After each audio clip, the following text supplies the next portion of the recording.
Nicotinamide mononucleotide, commonly known as NMN, is the absolute primary molecular intervention longevity researchers use to target fundamental cellular aging. As humans get older, our cells systematically lose nicotinamide adenine dinucleotide, or NAD+. NAD+ is an indispensable coenzyme that powers mitochondrial oxidative phosphorylation. NMN is the direct raw material the body needs to build that NAD+ back up and maintain cellular energy. Synthesizing stable, bioactive NMN in a laboratory is extremely complex and expensive. Because of this, the retail market is flooded with cheap, unregulated imitations. This chart visualizes a 2021 ChromaDex laboratory analysis of 22 top-selling NMN brands found on major e-commerce platforms.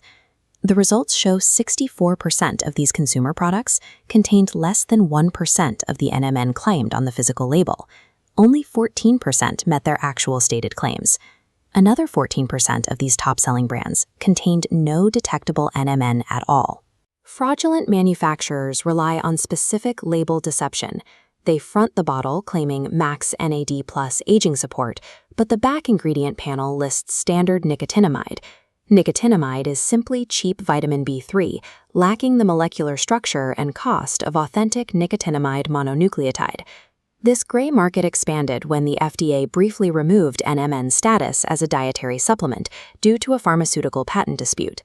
While that decision has since been reversed, the regulatory shift left the supply chain fractured and largely unmonitored. Without verifying the specific supplier, purchasing an NMN supplement today is a statistical guarantee of buying a functional placebo. Securing pharmaceutical-grade NMN is only the first step. The molecule still has to reach your cells. This diagram shows the mechanism of NMN-mediated mitochondrial rescue. On the left side, in an aging cell, accumulated DNA damage hyperactivates an enzyme called PARP1. PARP1 is a protein critical for identifying and repairing DNA strand breaks. It consumes the cell's NAD+ supply to facilitate this repair, which starves the SIRT1 pathway and causes mitochondrial decline. Looking at the right side, exogenous NMN bypasses the broken NANMT rate-limiting enzyme. NANMT is the enzyme that typically controls the speed at which standard nicotinamide is recycled into NAD+. By skipping this bottleneck, NMN floods the system with precursor material, restoring the NAD+ pool and reactivating SIRT1 to rescue the mitochondria. But NMN is an incredibly fragile, highly charged molecule. Its very first major biological obstacle upon entering the human body is aggressive gastric acid. If you consume raw NMN powder or swallow a standard gelatin capsule, the highly acidic stomach environment breaks the molecule apart before it reaches your intestines for absorption. Standard Enteric capsules are chemically coated to withstand stomach acid, allowing the intact molecule to pass safely into the gastrointestinal tract, where it can enter the bloodstream. Premium formulations utilize liposomal encapsulation. By wrapping the NMN molecule inside a microscopic phospholipid layer, clinical data indicates you achieve a 25% increase in total bioavailability compared to standard capsules.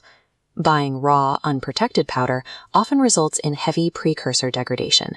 The structural integrity of the delivery system determines whether the molecule survives long enough to be utilized. To achieve the physical endurance and cellular repair observed in lab rodents, longevity researchers now suggest human doses should reach 1,000 to 1,200 milligrams per day. Cautionary: doses at this level introduce a specific physiological risk involving the liver's methylation capacity.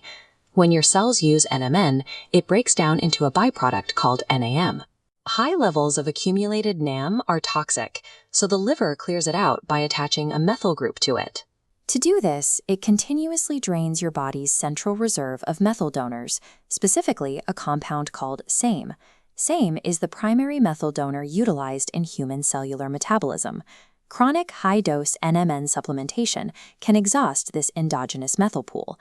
When that happens, your liver loses its ability to process homocysteine, causing levels of this amino acid to spike in your blood. High circulating homocysteine is an established trigger for cardiovascular inflammation and endothelial dysfunction. This actively counteracts the longevity benefits you are seeking. To prevent this, clinicians require the use of trimethylglycine, or TMG. TMG is an organic compound that provides a robust supply of methyl groups. It fuels the clearance of NAM without draining the liver's natural reserves. Current pharmacological protocols utilize a strict 1-to-1 milligram ratio. If you take 1,000 milligrams of NAM, you provide an equal 1,000 milligrams of TMG to maintain balance. Taking high daily doses of NMN without concurrent methyl support leads directly to increased cardiovascular stress.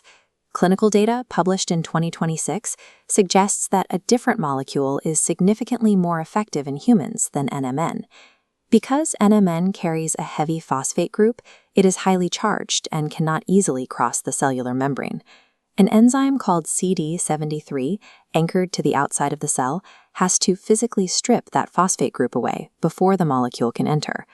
CD73 is an enzyme that actively dephosphorylates molecules.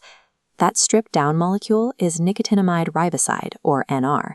Because NR is uncharged, it bypasses that preliminary extracellular breakdown and slides directly into the cell through specific nucleoside transporters. In 2026, the Bervin study, published in the journal iScience, conducted the first independent crossover trial comparing identical 1,200 milligram doses of both NMN and NR in the same human subjects. This bar chart illustrates the results. The 1,200 milligram daily dose of NR increased steady-state whole blood NAD+ levels by 161%. The identical dose of NMN yielded a 67% increase. This represents a 2.3-fold pharmacokinetic advantage for NR. The difference was so distinct that the research team discontinued the NMN arm midway through the trial to focus their data exclusively on NR. Consumers who rely on NMN based on internet visibility often bypass a molecule that delivers a significantly higher biological return on investment. For those who continue to utilize NMN, several verification steps are required to ensure the intervention is effective and safe. Purchasing this compound without adhering to strict criteria actively increases the likelihood of receiving an adulterated or inert product. First, check the ingredient list for the exact term nicotinamide mononucleotide. If the label lists only nicotinamide, the product is standard vitamin B3, not the targeted precursor. Second, obtain a third-party certificate of analysis from an ISO 17025 accredited facility. This independent documentation confirms the bottle's contents. Next, verify the certificate lists heavy metals below safety thresholds, specifically lead under 0.015 parts per million. Third, the delivery system must be engineered for survival. An enteric coating or liposomal encapsulation is necessary to prevent the molecule's destruction by gastric acid. Finally, high-dose protocols require a strict 1-to-1 ratio of NMN to TMG. This matching dosage provides methyl donors needed to process the ANM byproduct without exhausting liver reserves. These steps are required for any user attempting to maintain cellular energy through high-dose precursors. Systemic longevity depends on uncompromising verification, advanced delivery mechanics, and maintaining the body's physiological balance.